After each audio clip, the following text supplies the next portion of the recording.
Swear to that son of a... Hello, America! Didn't see that. Just off my hands. Very important. You see, we all want to be healthy Americans. Healthy and strong. And one way we do that is by making sure we eat foods that aren't contaminated with foodborne illnesses. What are foodborne illnesses, you ask? Good question. See, they're sicknesses caused by bacteria, viruses, and parasites that are present in our food. Now you're probably wondering, well, how do those little black skeletons get into my food? Well, come on, America, don't you want to find out? If you don't preserve and prepare your food properly, you may get sick, like Bobby here. You see, the meat in Bobby's sandwich was stored incorrectly at room temperature. This is a big no-no.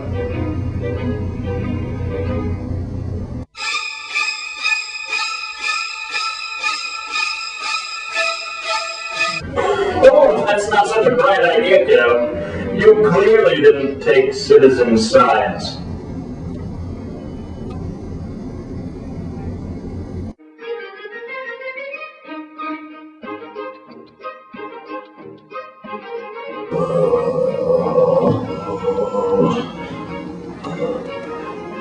For the past 3 painful hours, Bobby has been experiencing abdominal cramping, diarrhea, and fever, the symptoms of salmonella. Abdominal cramping, diarrhea, fever, holy gee, salmonella. One of the more common foodborne illnesses, it can be found in different foods of animal origin. In this case, Bobby's belly meat. Bobby will now have to go to the hospital. Once there, he will be intravenously given fluids containing electrolytes, which he has lost due to the diarrhea. Lucky for Bobby, he is a generally healthy American, and this will pass. However, if he had had a weaker immune system, the disease could have made its way to his bloodstream and become life-threatening. Poor little fella. Should have put his meat in the refrigerator and checked the expiration date before eating it.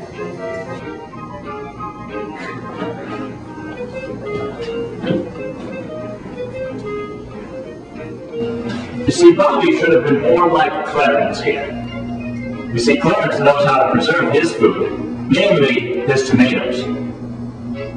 You see, Clarence knows that an uncut tomato can be left out at room temperature as long as he plans on eating it eventually. He also has the good sense to refrigerate his tomatoes once he has cut them. Great job there, sport. Gee whiz, thanks, mister. Say, you're a scientist. Where do babies come from? See, that's a great question, Chip. Why don't I explain that to you while I give you your vaccine?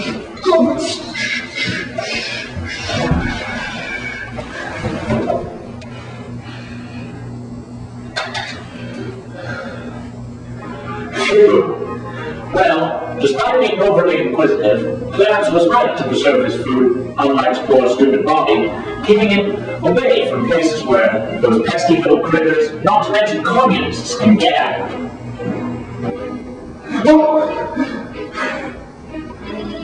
Another way to preserve your tomatoes is to drop them into a mixture of dry ice and ethanol, flash freeze them. Boom, it's not gonna explode.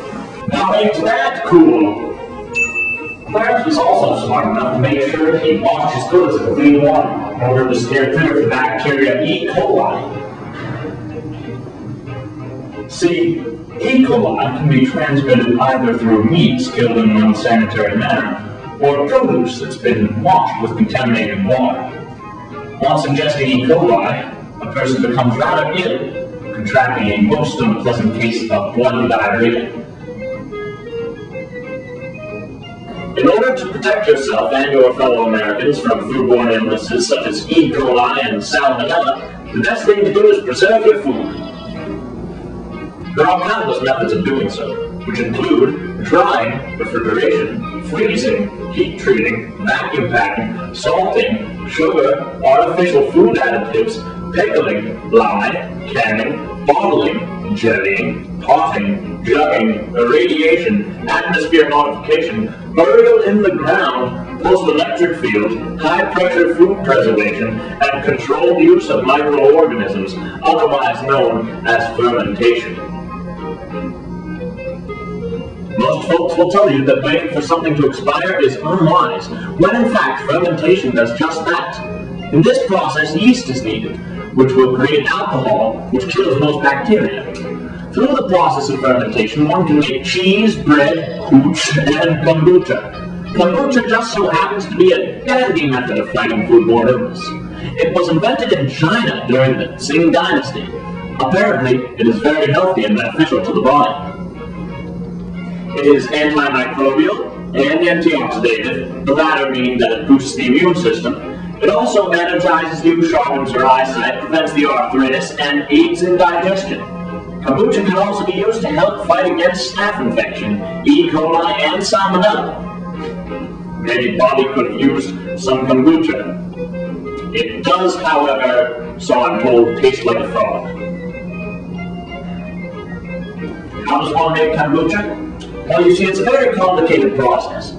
First, you must obtain a kombucha mushroom, which will be the culture.